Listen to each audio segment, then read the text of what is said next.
నమస్తే, welcome to Andhraprabha. నేను శిశిర. ఇప్పుడు మాట వినాలి, మాట వినాలి అనే పాట కోసం 'హరహర వీరమల్లు' సినిమాలోని పాట కోసం ఎంతోమంది ఎదురు చూస్తున్నారు. సో, ఆ పాట రిలీజ్ అయిపోయింది. పవన్ కళ్యాణ్ గారు పాడిన ఆ పాట. సో, ఆ పాట గురించి అసలు ఆ మాట వినాలి అనే పాట గురించి ఆయన అలా పాడడం జరిగిందంటే అందులో ఏమన్నా ఉద్దేశం ఉందా? లేకపోతే ఆయన ఎవరి కోసం ఆ పాట పాడారు? ఇలాంటి విషయాలని మనం అడిగి తెలుసుకుందాం. మనతో పాటు ఉన్నారు నటి కుమార్ గారు. నమస్తే అండి. ఇప్పుడు పవన్ కళ్యాణ్ గారి పాట రిలీజ్ అయింది. ఎప్పుడో ఎప్పుడా అని ఎదురు చూస్తున్న వారి ప్రేక్షకుల కోరిక తీరింది. పవన్ కళ్యాణ్ గారి గొంతు నుంచి మాట వినాలి, మాట వినాలి, మంచి మాట వినాలి అనే పాట రిలీజ్ అయ్యింది. సో, అసలు ఆ పాట అంటే జనాలందరూ మా కోసమే ఆయన పాడారు, అది జనాలను ఉద్దేశించి ఆయన ప్రజల కోసమే పాడతారు అని అంటున్నారు. సో, మీరేమంటారు ఆ పాట గురించి? అంటే పవన్ కళ్యాణ్ గారిని ఒక రాజకీయ నాయకుడిగా, ఒక ప్రజల మనిషిగా, ప్రజల పక్షాన నాయకుడిగా, ప్రజల కోసమే ఆయన ఉంటున్నాడు, ప్రజల కోసమే మా కోసం డిప్యూటీ సీఎం అయ్యాడు అని ఒక ఓన్ చేసుకున్నారు ఆంధ్రప్రదేశ్ ప్రజలు. అలాగే తెలంగాణ ప్రజలు కూడా. దాని మీద ఆయన ఏం చేసినా కూడా, ఆయన సినిమాలో చేయండి, నిజ జీవితంలో చేసినా, ఏ మాట ఆడినా కూడా ఆయన దాన్ని ప్రజలు ఓన్ చేసుకుంటున్నారు. మంచి చేసినా, చెడు చేసినా కూడా. అందుకనే ఆయన మంచి కార్యక్రమం, మంచి సాంగ్ పాడారు కాబట్టి మంచిగా ఆయన రిసీవ్ చేసుకుంటున్నారు. ఆయన రాజకీయ నాయకుడిగా, పరిపృతమైన రాజకీయ నాయకుడిగా మంచిగా మాట్లాడగలుగుతున్నాడు. అలాగే సినిమాల్లో కూడా ఆయన ఆ సాంగ్ పాడడం కానీ, హరిహర వీరమల్లు ఆయన ఒక ఆలోచనతో ఆ సినిమా చేస్తున్నాడు. ప్రజలకు ఒక సందేశం ఇద్దాం అనుకుంటున్నాడు. ప్రజలకు ఒక మంచి సినిమా చేయాలనుకుంటున్నాడు. కనుక ఆల్మోస్ట్ నాకు తెలిసి 70-80% పూర్తి అయిపోయింది. ఆ మధ్యలో ఆ సినిమా డైరెక్టర్ కూడా మిస్ అయ్యారు. అంటే 3 సంవత్సరాల క్రితం స్టార్ట్ అయిన ఈ సినిమా ఇప్పుడు సాంగ్ రిలీజ్ అవడం, అది ఎప్పుడో రిలీజ్ అవుతుందని చెప్పారు. కానీ అది డైరెక్టర్ డిస్టర్బెన్స్ ఏదో ఉంది, డైరెక్టర్ డిస్టర్బెన్స్ కూడా ఉంది. డైరెక్టర్ ఆయన కరెక్ట్ కాదు. ఆయన అన్ని సినిమాల్లోంచి అలాగే తప్పుకుంటూ ఉంటుంటాడు. ఆయన ఎందుకో మరి అది వాళ్ళ డ్రైవర్స్ కూడా, మిస్సెస్ డ్రైవర్స్ కూడా ఏదో అయిపోయింది. ఒక డిఫరెంట్ క్రియేటివ్ డిఫరెన్సెస్, ఏదో సంథింగ్ ఈజ్ రాంగ్ ఉంది. ఆయన అంటే మళ్ళా డైరెక్షన్ కానీ ఏదైనా సరే ఒక డిఫరెంట్ మైండ్ ఉంటుంది. ఆ మైండ్ వల్ల డిలే అయిందని మాత్రం మనం చెప్పొచ్చు. కనుక అది పవన్ కళ్యాణ్ గారి ఆలోచనలకి దగ్గరగా ఆ డైరెక్టర్ చేయలేకపోయాడు. కనుక ఎప్పుడు డైరెక్టర్ మారాలనుకోడు. ఆయన డైరెక్టర్తో దగ్గరుండి చేయించుకొని అనుకుంటాడు. కొత్త డైరెక్టర్లతో సినిమా చేశాడు.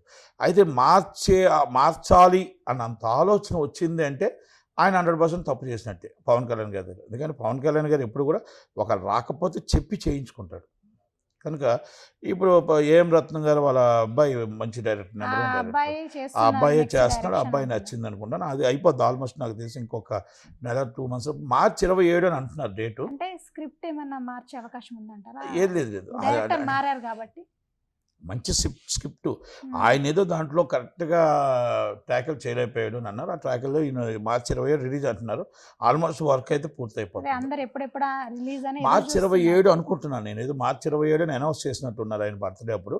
అలాగే మార్చి 27 అయితే మాత్రం మంచి ఆయన సినిమా, ఆయన పవన్ కళ్యాణ్ అభిమానులందరికీ పండగే. అంటే ఆ హరిహర వీరమల్లు సినిమా అంటే ఎలా ఉండబోతుంది అనుకుంటున్నారు మీరు?